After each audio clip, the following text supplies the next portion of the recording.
My friends, if you're receiving the age pension, DSP, or carer payment, major changes that began on September 20th are continuing to impact your payments through October and beyond. I need you to stop what you're doing and listen closely, because what I'm about to share could put real money back in your pocket and change how you manage your finances for the better. October 2025 is shaping up to be a turning point for millions of Australian seniors. And these aren't small adjustments we're talking about.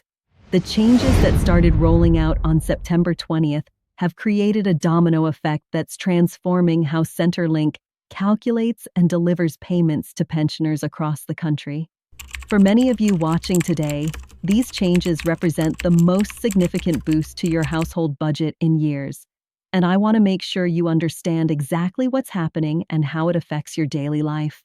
The first major change is the substantial increase to base pension rates that took effect on September 20th and continues to impact October payments. Singles are now receiving an extra $29.70 per fortnight, taking the maximum age pension from $1,149 to $1,178.70, while couples are seeing a combined increase of $44.80 per fortnight, bringing their total payment to $1,777. This isn't a one-off bonus or temporary relief measure. It's a permanent adjustment that recognizes the relentless pressure of rising costs on fixed incomes.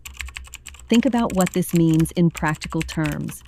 Over a full year, singles will receive an additional $772, while couples will see $1,165 more in their bank accounts. For someone like Mary from Ballarat, who wrote to tell me she's been choosing between heating and groceries during winter, this increase could mean the difference between comfort and hardship. The beauty of this change is that it happened automatically on your September 20th payment. You didn't need to apply or fill out forms, and it will continue at this higher rate for all future payments. The second transformation involves deeming rates, which is crucial if you have any savings, term deposits, or investments.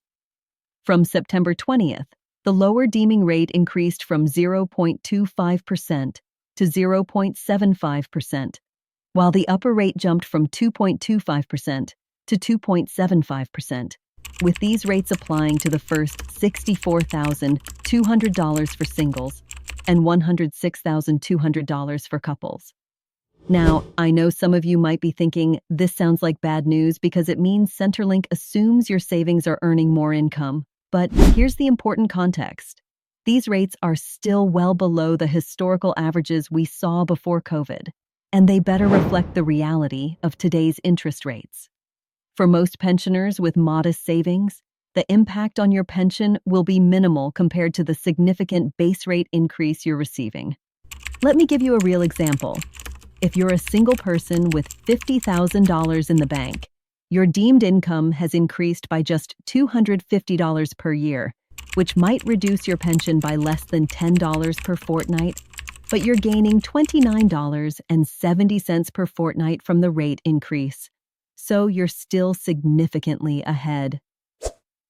The third game-changing update involves the Commonwealth Seniors Health Card, which has become dramatically more accessible for self-funded retirees and those with higher incomes.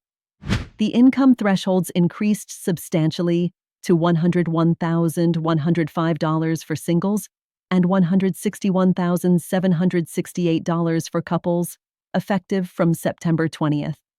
This is enormous news because the CSHC provides savings worth about $2,500 per year for singles through cheaper medicines under the PBS and medical safety net benefits.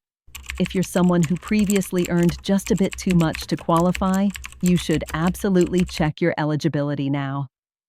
The card gives you access to PBS medicines for just $7.70 instead of $31.60, bulk billing at many medical practices, and numerous state-based concessions for utilities and council rates. For couples managing multiple medications or frequent medical appointments, this card alone could save thousands of dollars annually. I encourage you to share your experiences in the comments about whether you've applied for the CSHC since these threshold changes, because your stories help other viewers understand the real-world impact. The fourth significant development affects how Centrelink calculates the assets and income tests, particularly in relation to your home and other assets.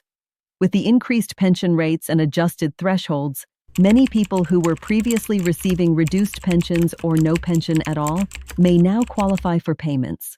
The higher maximum rates mean that the comparison between the assets test and income test has shifted in favor of pensioners. This is particularly relevant if you own your home and have some savings or investments, because the system now allows you to retain more of your pension even with these assets. For Veterans Affairs recipients who also deal with Centrelink, these changes create new opportunities to optimize your total entitlements, though the interaction between DVA pensions and age pension can be complex and may require professional advice to navigate properly. The fifth crucial change involves supplementary payments and concessions that automatically flow from your increased pension entitlement. When your base age pension increases, your energy supplement, pension supplement, and pharmaceutical allowance all increase proportionally. This creates a compounding effect where you're not just getting more in your main payment, but also receiving higher amounts in the supplements that help with electricity bills, general living costs, and prescription medications. Additionally, if you're renting, Commonwealth Rent Assistance has also been adjusted upward, providing extra relief for those facing the rental crisis that's particularly impacting older Australians. The pensioner concession card benefits have also expanded, with some states offering new or enhanced concessions for public transport, utilities, and council services. What makes October 2025 particularly significant is how these changes interact with broader economic conditions and government policy. The indexation process that drives these increases is now reflecting the real cost of living pressures that pensioners have been experiencing, with grocery prices, energy costs, and medical expenses all factored into the calculations.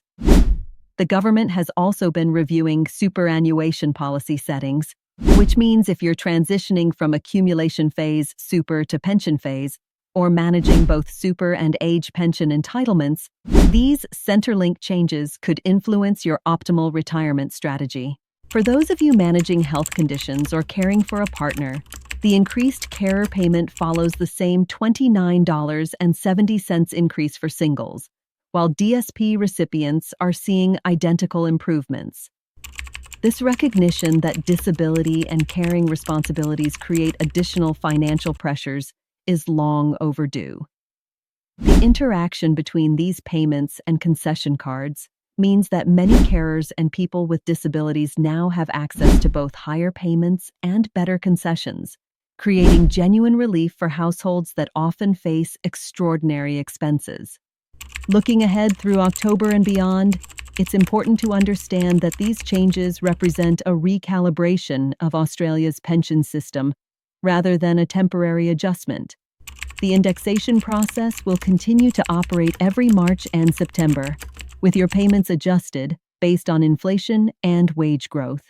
This provides some protection against future cost of living increases, though it's always wise to stay informed about policy changes that might affect your entitlements. If you haven't already, I strongly recommend logging into your MyGov account to check that your Centrelink details are current and that you're receiving the correct payment amounts. Look for any letters or notifications about concession card eligibility, particularly the Commonwealth Seniors Health Card if you weren't previously eligible. For those approaching age pension age, these higher rates and thresholds might mean you qualify earlier than expected, so consider getting an assessment, even if you were previously told you had too much income or assets. The human impact of these changes can't be overstated. I've received messages from viewers like Robert in Perth, who said the pension increase allowed him to fill his car with fuel without anxiety for the first time in months, and Janet from Hobart, whose new CSHC eligibility has cut her medicine costs by $180 per month. These aren't just numbers on a government spreadsheet. They're real improvements to the lives of people who've worked hard all their lives and deserve dignity and security in retirement. As we move through October, please remember that you're not alone in navigating these changes. This channel exists to break down complex information into clear, actionable guidance that helps you make the most of your entitlements.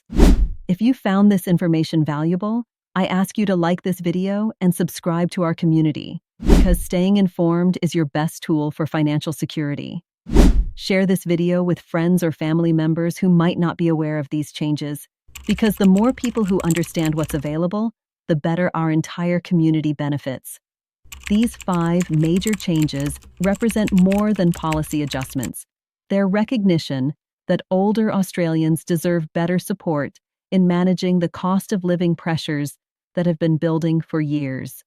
From the substantial base rate increases to the expanded Commonwealth Seniors Health Card eligibility, from adjusted deeming rates to enhanced supplements and concessions, October 2025 marks a turning point toward greater financial security for millions of pensioners. Your voice has been heard, your struggles acknowledged, and these changes are the beginning of renewed commitment to ensuring no older Australian has to choose between essentials like heating, food, or medicine.